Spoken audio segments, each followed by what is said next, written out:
Back with the AA Policy Podcast, my great colleague, Gregory C. Allen, as always. Buddy, we got a lot to talk about today. There's a lot. It has been a big week. Big week. Starting with, I just want to go today. We're talking about Monday, May 19th. We're talking at midday, but there was an op-ed this morning in the New York Times by a Princeton researcher, Kyle Chan, who published this piece called "In the Future, China Will Be Dominant, the U.S. Will Be Irrelevant." Sort of shook me a little bit. And I want to know your thoughts. What's the thrust of his argument, and why should the policy community here in the United States care about it? Yeah, so Kyle has been writing a Substack for a while, and he's a postgraduate student at Princeton. And this, which I admire, by the way. I just want to say this is somebody who gets off on the strength of his ideas, not the strength of his credentials, right? He's not somebody who had some highfalutin job, before, and that's why people listen to him. To the extent people listen to him, it's because he makes interesting points and connects dots in an interesting way. And I just have to say, I think everybody should go read this article, like right now. So do I. Whether you, our producer will put it in the notes of this podcast, so it's easy to find. Yeah. So whether you end up agreeing with this article, whether you end up disagreeing with this article, it's so provocative. It's so bluntly stated. And it really raises really important questions that I think just everybody wants to hear. So maybe I'll read a big quote from this op-ed. And it's going to be long. I apologize for that. And then I'll sort of give my take. So here's the quote from Chan. If each nation's current trajectory holds, China will likely end up completely dominating high-end manufacturing, from cars and chips to MRI machines and commercial jets. The battle for AI supremacy will be fought not between the United States and China, but between high-tech Chinese cities like Shenzhen and Hangzhou. Chinese factories around the world will reconfigure supply chains with China at the center as the world's preeminent technological and economic superpower. America, by contrast, may end up as a profoundly diminished nation. Sheltered behind tariff walls, its companies will sell almost exclusively to domestic consumers. The loss of international sales will degrade corporate earnings, leaving companies with less money to invest in their businesses. American consumers will be stuck with U.S.-made goods that are of middling quality but more expensive than global products owing to higher U.S. manufacturing costs. And then it goes on. And I just want to be honest, this piece is quite critical of recent Trump administration moves. Here's one of those criticisms. It doesn't matter that Washington and Beijing have reached an inconclusive and temporary truce in Mr. Trump's trade war. The U.S. president immediately claimed it as a win, but that only underlines the fundamental problem for the Trump administration and America, a short-sighted focus on inconsequential skirmishes as the larger war with China is being decisively lost. Okay, so that's strategic. That's interesting. Definitely worth talking about. Yes, 100%. And I think it's really just worth pointing out, and he says this in the op-ed, which I think is interesting, even when Donald Trump talks about, the consequences of tariffs might be that Americans have to buy, 2 dolls instead of 30 dolls. That's really portraying China as it was, which was a low-skill manufacturer of low-end goods. And the reality is that China is now a very powerful manufacturer in a bunch of high-tech industries. Electric vehicles and solar and robotics are all well-known case studies, but it goes beyond that. I mean, China is just really good at making really complicated goods. And one of the things that I like to explain in terms of this story is just the difference between the Chinese economic model and the Soviet economic model, and like what China is optimizing for, in my mind. So if you think about the Soviet economic system, that was a centrally planned system. The bureaucrats in the Kremlin had to decide how to match supply and demand. So they picked all the winners and losers in the economy. And that's basically just impossible, for any bureaucracy, however competent, to pull that off. So they made a ton of terrible mistakes, and their economy was really technologically backward. Contrast that with China. It's still a centrally planned system to a certain extent, but most of what they're trying to do is not match supply and demand. It's trying to have supply radically exceed demand. And the reason for that is that they're not optimizing for GDP growth per se, at least not in the Xi Jinping era. They're optimizing for competitiveness, industry competitiveness. So they're saying, okay, we know that our bureaucrats are not smart enough to just pick, which company should win in the following markets, especially not in the early days when China is not necessarily all that strong in this market. So instead of trying to match supply and demand, we're going to create, through subsidies, through favorable, industrial policy, we're going to create supply that like 5x exceeds demand. And then the survival of the fittest that washes out in that industry where there's a bunch of companies who are all struggling to survive when there's not enough demand to go around. Whatever companies survive that culling are going to be absolutely world class because they were sort of grown in this ultra competitive jungle environment.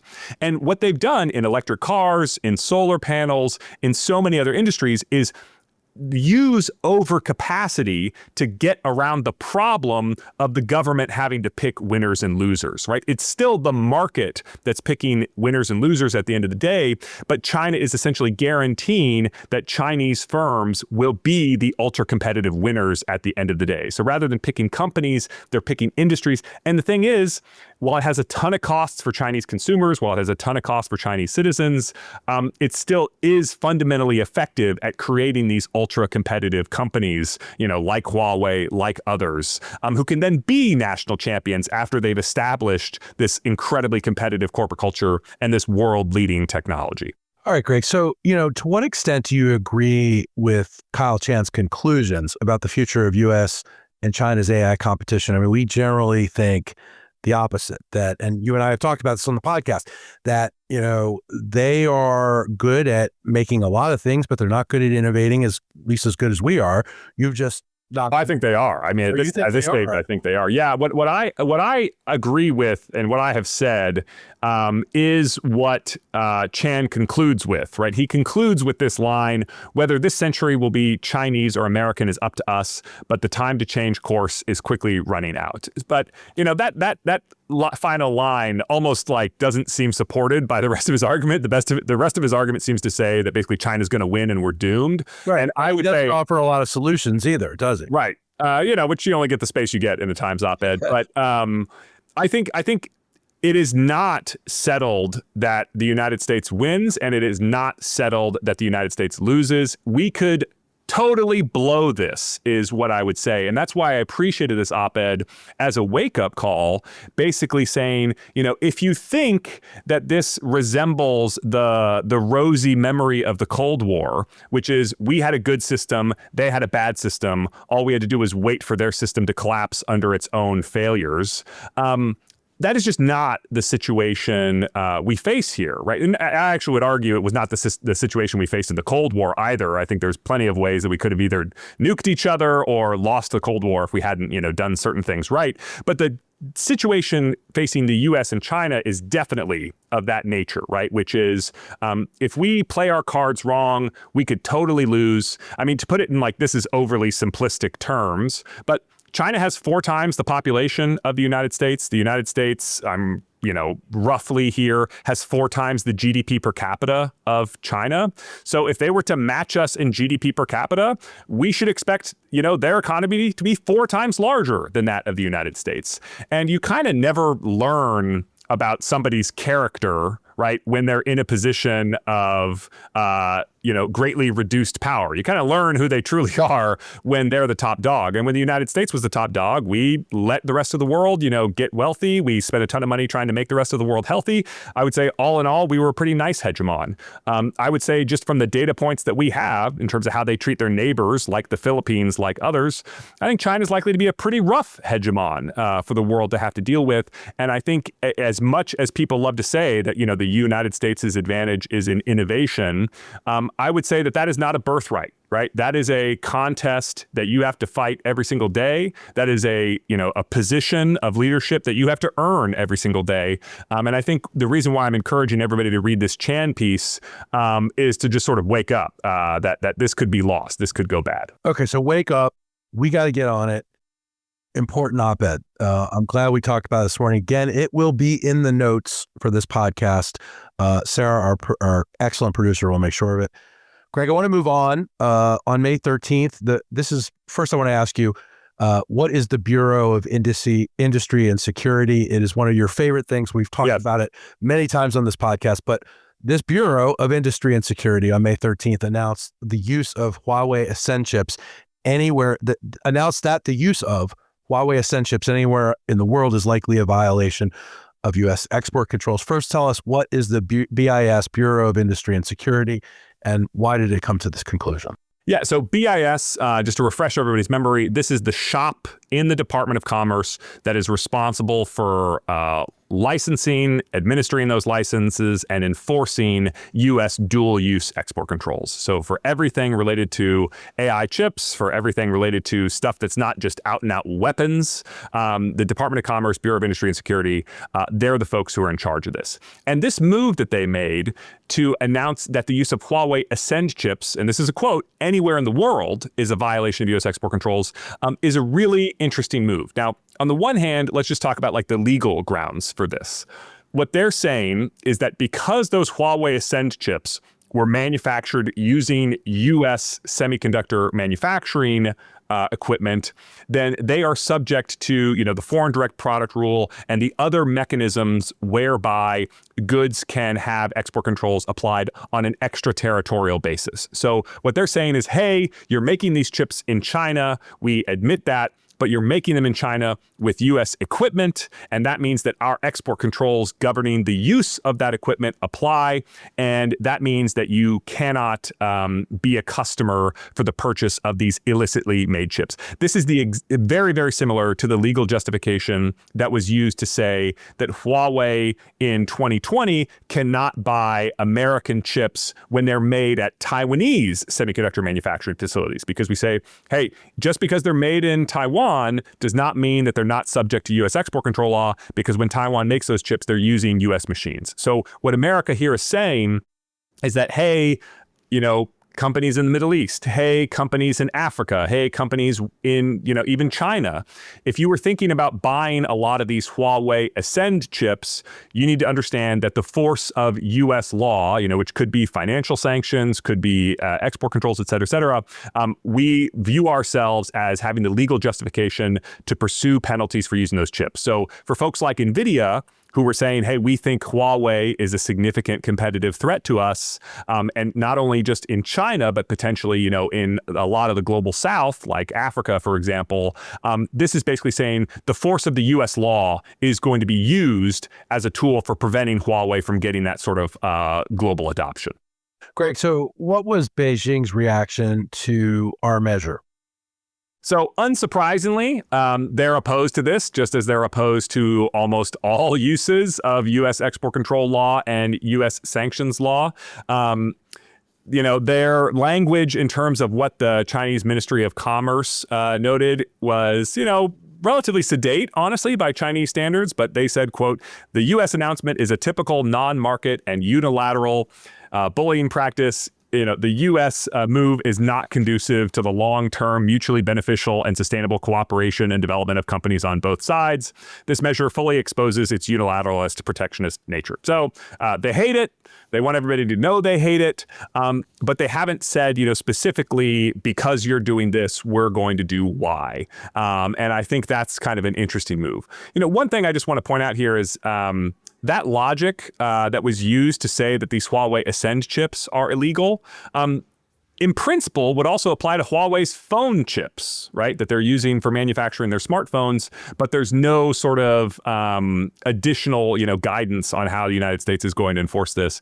So I think, while the United States has the legal right, at least, under U.S. law, to go into these things, there's still a bit of a strategic calculus on the part of the United States, thinking about how it's negotiating with third-party countries, how it's even negotiating with China, honestly, when it talks about what it's going to go after, and what it has clearly communicated across both the Biden administration and the Trump administration is that AI chips are a priority, and they want to keep those out of China, whether they're made by Huawei, whether they're made by NVIDIA, whether they're made by anybody. Greg, I want to put this in a little bit of context, though. So these Ascend chips, how do they compare to our very best chips? Yeah, so the best chips that we have right now, the sort of industry standard, are, of course, these NVIDIA chips. The last generation of NVIDIA chip, the best one was the H100. With the more current generation is the GB200. And so if you think about H100 as kind of the yardstick here, a GB200, which now is on the market, you can go buy that from NVIDIA, is about 2.5 times better than an H100. A Huawei Ascend 910C, which is still pretty hard to get just because they haven't had, the amount of advanced manufacturing capacity to package all these chips. You have to make the logic chip die, you have to get all the high bandwidth memory, and then you have to integrate that into a finished unit. And that integration into a finished unit sort of requires its own complex manufacturing process. So there's not a ton of 910Cs on the market right now, but Huawei is ferociously committed to getting a lot of these on the market in the not too distant future.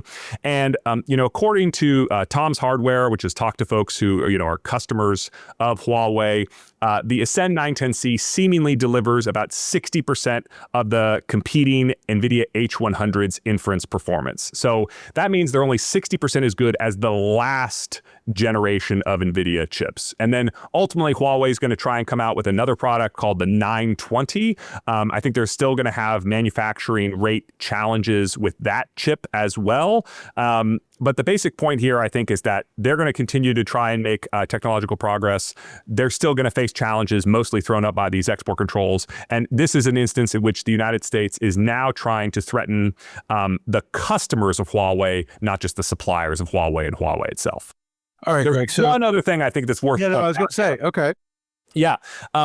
There was a piece that came out in the South China Morning Post on May 16th that I think is really just worthwhile. So to refresh everybody's memory, the CEO of DeepSeek, that Chinese AI model, he had said in multiple interviews that the greatest challenge his company faced was U.S. export controls and the challenges of getting, enough of these chips. Now we have another quote from another senior Chinese executive at a different firm, Tencent, saying very similar things this year, right? Because those DeepSeek quotes were from July of 2024, but now we have a May 2025 in which Wang Qi, who is the vice president at Tencent's cloud computing unit, he said, quote, "The most severe problem is the limited resources of graphics cards and computing resources," and that he expected the tightened trade controls to, quote, "widen the gap regarding AI adoption between China and the U.S. in the short term." So the point is, these export controls, as, complicated and as frustrating as all their implementation has been, Chinese AI executives still perceive this as the number one challenge that they're facing. And if you think about Huawei as the potential, savior of all of this, as we just talked about, Huawei comes with very serious performance limitations compared to what NVIDIA offers.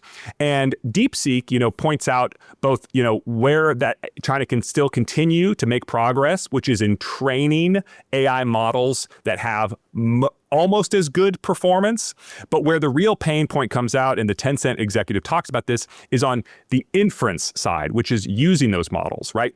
OpenAI now serves ChatGPT to, I think it's 500 million users every single week, and that requires an awful lot of computing power. That's specifically the flavor of computing power that we have denied China with these export controls. And I think it's totally plausible that in the absence of these export controls, when you think about some of the largest computing clusters that exist today, like the 200,000 H100 cluster that Elon Musk built in Memphis, I think it's totally plausible that in the absence of these export controls, there would be a 300,000 chip cluster in China already.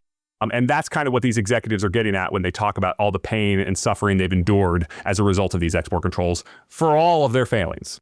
Lots of pain and suffering indeed. Let's talk about one more big story over the last week. And that, of course, is President Trump's visit to the Middle East. Last week, President Trump visited the Middle East in his first major overseas trip of the second term. And AI, of course, was at the top of the agenda. The administration announced major deals in both Saudi Arabia and UAE. I want to start first with the UAE deal. On May 15th, the administration announced the U.S.-UAE AI Acceleration Partnership. What does this partnership entail?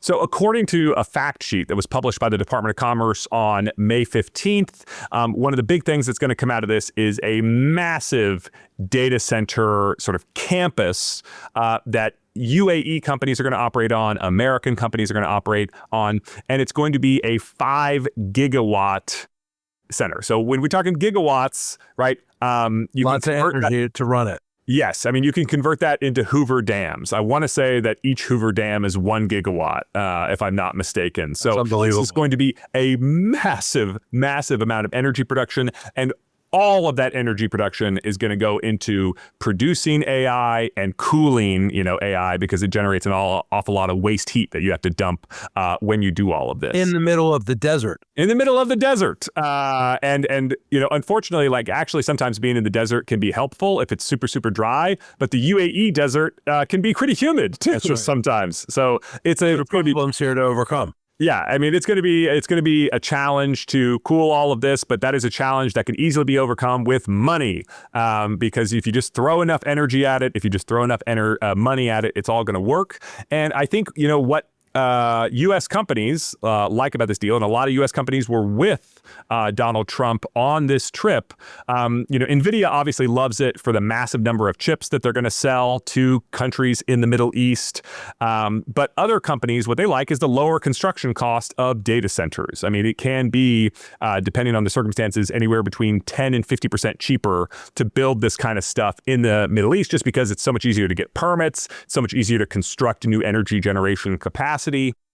So this is a big, big deal for everyone involved. And understandably, it's been a bit controversial because now we're kind of seeing, when you talk about the scale of this deal, when you're talking a 5 gigawatt data center, that's equivalent to 2.5 million NVIDIA B200 chips. Recall that the biggest data center that's in operation today is the Colossus, cluster, which I think is about 200,000 NVIDIA H100s, or at least it was a couple months ago. So we're not only upgrading the generation of chip, we're going to build, something that's 10 times bigger in terms of the aggregate number of chips. This is going to be massive. It's at least according to some analysis by Leonard Heim out at RAND. This is a bigger development just in the UAE. Just this one development is bigger than everything that OpenAI is talking about with Stargate, which was announced in Donald Trump's first week in office. So we're talking about, yes, we're talking about that big. Yeah, that was in the ballpark of 4.5 gigawatts. So this is going to be a really, really big development. According to Reuters reporting on May 14th, the agreement with the UAE will, quote, allow it to import 500,000 of NVIDIA's most advanced AI chips per year, starting in 2025. So the draft deal calls for 20% of the chips, or 100,000 of them per year, to go to the UAE tech firm G42, while the rest would be split among U.S. companies with massive AI operations in the UAE, like Microsoft. So American companies still going to be a big part of this story, but unambiguously, a massive win for the UAE. And you kind of learn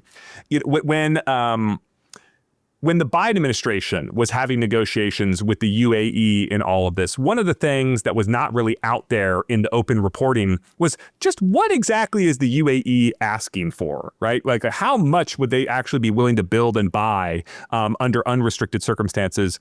And here we're kind of seeing, this is just how gargantuan these deals could be. We're talking about a pretty massive share of global computing capacity that in the future will likely be based in the Middle East. All right, let's talk about Saudi Arabia. If it's big in UAE, how big is it in Saudi Arabia?